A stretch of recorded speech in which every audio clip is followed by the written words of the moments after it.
Bibe byiza kuri wakoze subscribe kuri The Bridge TV, mbona n'umwanya wo kugushimira wakoze subscribe kugira ngo tujye tubana mu biganiro bigiye bitandukanye by'amasomo, amakuru, inama za buri munsi ndetse n'ibindi bintu bigiye bitandukanye. Nk'ibisanzwe rero muba muri kumwe nanjye Kivu, akaba ari isoko y'amakuru The Bridge. Tuba tugiye kureba uko ibintu byaramutse nta gihindutse. Rero ndagira ngo dute twihuta tujye ku rubuga rw'imirwano cyangwa mu isanzwe ry'imirwano hariya mu burasirazuba bwa Kongo. Ibintu birakomeye rero. Uyu mwanya turi kuvugana ku wa gatandatu, ejo nibwo twabwiraga yuko ingabo z'abarundi aribwo zimaze kurasa umunara wa Vodacom muri tuba duce twa Kamanyora. Umuriro wari watse kugeza na n'ubu ngubu muri iki gitondo cyangwa no ku mugoroba wo ku wa gatanu. Ibintu byari bikomeje kugorana. Imirwano rero irakomeje muri ubu burasirazuba bwa Kongo, by'umwihariko mu duce twa Ruvungi hari kwaka umuriro, aho ingabo z'abarundi ziri kugerageza guhangana na M23. Ku munsi wa gatanu rero w'ejo imirwano yari muri Kivu y'Amajyaruguru ndetse no mu Majyepfo. Izi ngabo z'abarundi murabizi yuko zavuze yuko icyo zishaka ari ugukomeza gukora buri kimwe kugira ngo zigaragaze yuko nyine muri kariya gace nyine cyangwa muri burasirazuba bwa Kongo hatari umutekano nk'uko babishinja M23, yuko ahantu iri hataboneka umutekano. Mu Majyepfo rero no mu Majyaruguru ya Kivu hari intambara iteye ubwoba. Gusa imirwano irahitwa cyane muri Kivu y'Amajyepfo, muri Kamanyora, muri aka gace bita Kamanyora. Urusaku rw'amasasu niho ruri gukomeza kumvikana ndetse n'imbunda ziremereye cyane niho byabyutse bivugira cyane.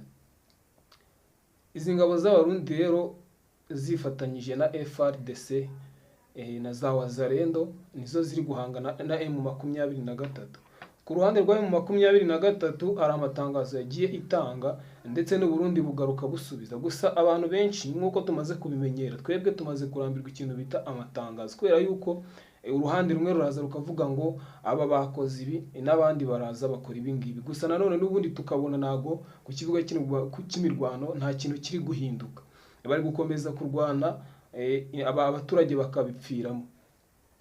Abarundi rero FARDC ndetse na Wazalendo bahanganye na M23, bakaba bashinze ibirindiro hakurya y'umugezi wa Ruhwa. Ahangaha rero zakomeje kuharasanira, ni hakurya y'umugezi wa Ruhwa, zikomeza kurasa muri Kamanyora, muri aka gace bita muri Kamanyora, ariko by'umwihariko zo zashinze ibirindiro hakurya y'umugezi wa Ruhwa. Leta ya Kongo kandi yakomeje gusubiza cyangwa gutera ibitero muri Katogota. M23 nayo ikagerageza gusubiza ibi bitero mu bice bya Ruvungi, aha ni mu kiyaga cya Rusizi cyangwa mu gishanga cya Rusizi. Abantu bazi mu gishanga cya Rusizi niho aka gace bita Ruvungi kari. Uyu mutwe wa M23 rero uwo usa nkaho uri kurwana ugerageza kwikiza, cyane ko twagiye tunabibona mu matangazo y'umuvugizi wayo cyangwa aturuka muri M23 muri rusange.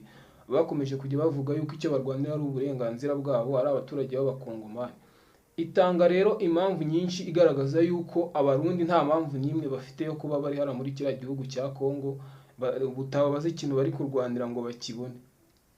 Abarundi nabo rero bakavuga yuko ngo bari kugira ngo bafashe igihugu cy'abaturanyi kugira ngo barwanye umutwe witwaje intwaro yo mu 23 bawirukane, cyane ko byanagaragaye yuko niba bashinja u Rwanda gufasha M23, kandi u Rwanda narwo rukaba rufite umwanzi hariya muri Kongo FDLR, ari nabyo turaza kureba ubwo Donald Trump yabigarukagaho mu isinywa ry'amasezerano agamije amahoro ku itariki 4, ubwo bari Washington.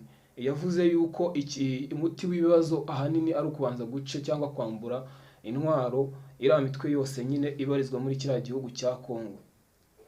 Biravugwa ko rero hari drone nayo y'abarundi cyangwa yo ku ruhande nyine rw'abarundi ariwo ifatanyije na FARDC yarashwe, yari yarakorewe muri Turkiya, yahanuwe igerageza kurasa nyine mu bice bya Kamanyora, yataka aba M23. Yahanuwe rero itarahagera cyangwa iri kugerageza kurasa muri utu duce nyine twa Kamanyora cyane, ariko bigaragara yuko ariho M23 yihishe. Hanyuma kandi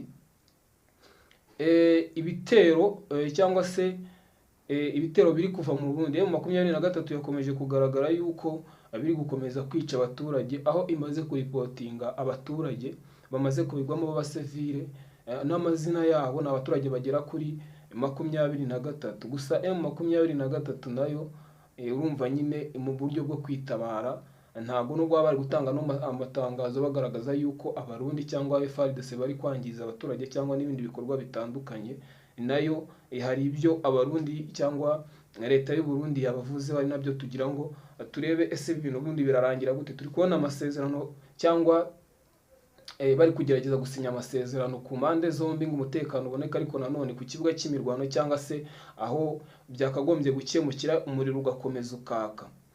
Abarundi rero barashinjwa gutera ibitero biturutse ku butaka bwabo.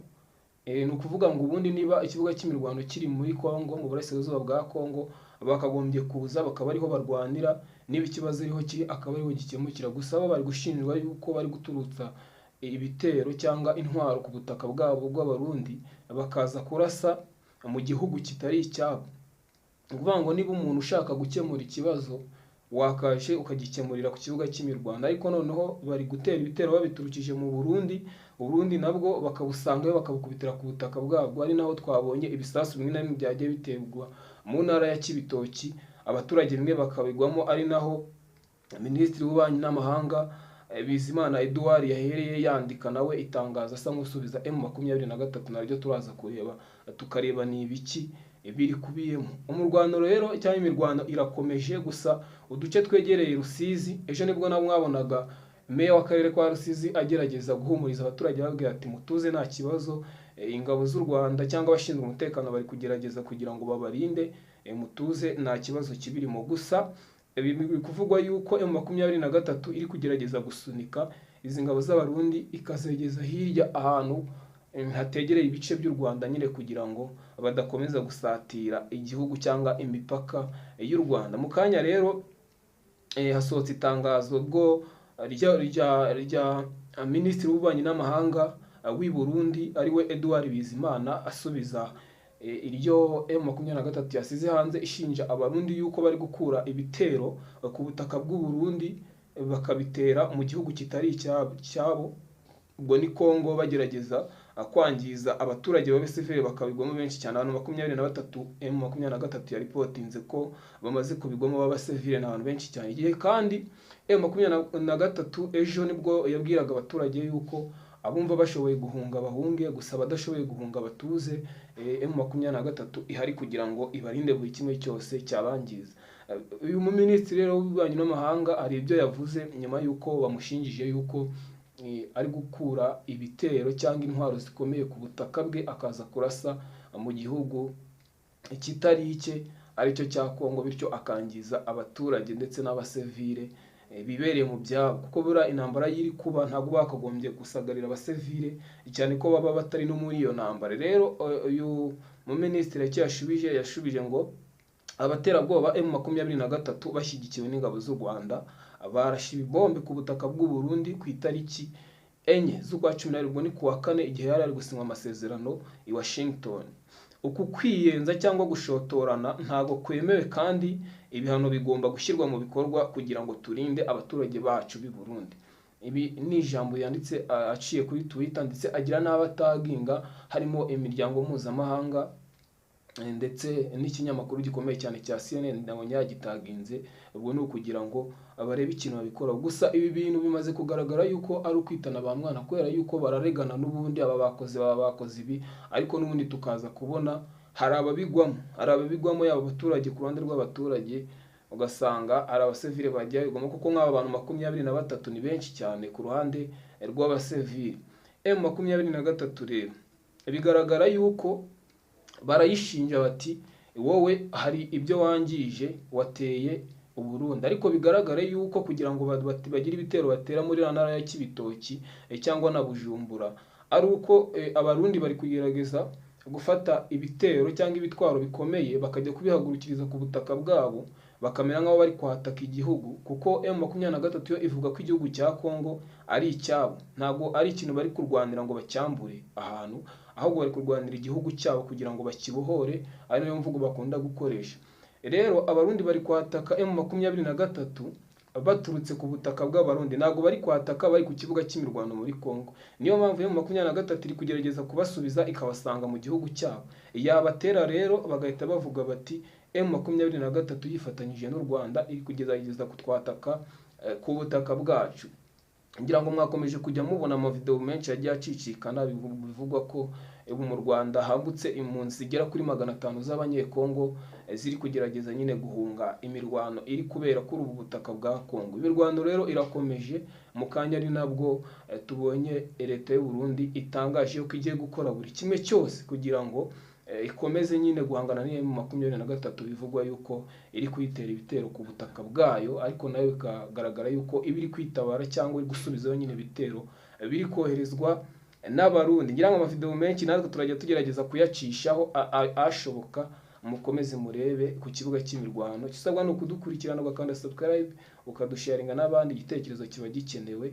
Mukomeze mudukurikirane, murakoze. N'ibindi biganiro biraje dukomeze mu kanya turebe uko ibintu bimeze ku kibuga cy'imirwano.